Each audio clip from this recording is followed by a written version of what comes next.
Hello, welcome to the show on this Monday. First tonight, the world-first holiday concept developed by a Perth company that has the medical profession up in arms. It's a vacation with a twist. Instead of taking you to see famous sights, it's a tour of some of the best-known drinking spots right across the globe. In fact, 60 pubs in 12 countries over 25 days. But is the world's biggest pub crawl just good old-fashioned fun or a deadly drinking game? Belinda Wilkinson reports. Cheers. There is actually nothing quite like this that's ever been done. People go and see churches and museums. I like seeing pubs. Cheers. Cheers. The old image of Basil Mackenzie and the Technicolor spew, I think, really belonged in the 60s. Most around the world holiday tours would take you to see this, climb this, or marvel at this. But not this trip. The only sights you'll see are the bottom of your beer glasses in 60 pubs in 12 countries over 25 days. Do you think you can handle that? I'll give it a bash. It's the world's biggest pub crawl starting right here in Perth, and it's got everyone talking. We've got about 690 people who've actually signed up for information for this. We've had most of the interest has been from America and Canada. We've had a couple of Irish guys, Scottish people, Brits, obviously, they love this kind of stuff. Just to be able to have the same group of people going to different pubs, having lots of fun together, having a few drinks, I think it's a really, really cool idea. There are so many tour companies out there that are doing sightseeing, so this is just something a bit different. It'll be very much more of an experience and adventure than just going to see the Eiffel Tower, which everyone else has done. You meet the best characters in the local taverns.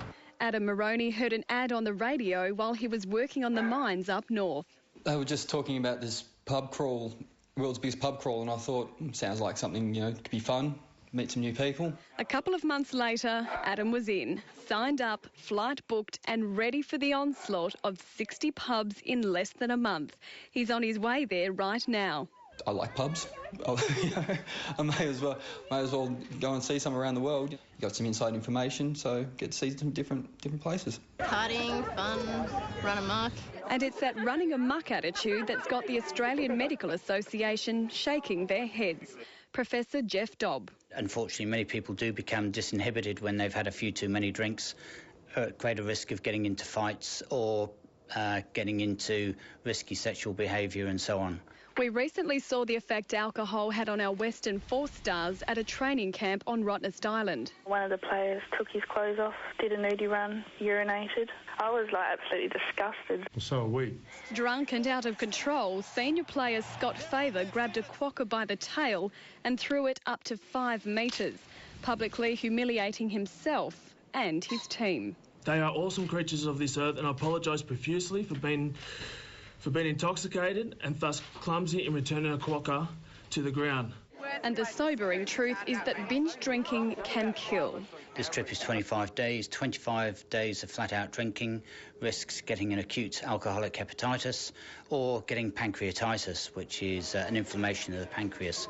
It can be a very severe illness that can even cause death. It's not about drinking at all, actually. It's about the adventure. I mean, we're not reinventing the wheel. We're not encouraging or changing people's drinking habits at all. All we're saying is pub crawling's been around for generations. Now we're taking this to an international stage. Tour organiser Ken Hart. What people drink on tour's up to them. It's not up to us. We have a very strict code of conduct. We have terms and conditions. If they breach those, they're going home. There's no second chance at all. For example, abusive behaviour or abusive language towards other people, not respecting local customs or drinking to the excess of where they're just a complete idiot. And for $12,000, you'd want to behave. Do you think that's going to be affordable for most people? No, not at all. It's not designed for everyone. It's designed for people who've travelled, who just want to have an adventure for a month. $12,000, yeah. Your flights are included in that, your accommodation. There's a lot of other things in there as well. I don't think it's really that much. We are more for the people who've travelled before. They've seen the sights, they've gone and taken photos at the Eiffel Tower. Now they just want an adventure, and this is what this is. In fact, Ken's even had a 73-year-old man from Perth keen to jump on board. Do you think he'd fit in? Absolutely, why not? He's a larrikin. There's no age limit on this. I mean, as long as people enjoy the pub, enjoy the nightlife, like to meet local people, this is for them. I'd recommend going on a different sort of trip. Cheers. Belinda Wilkinson there.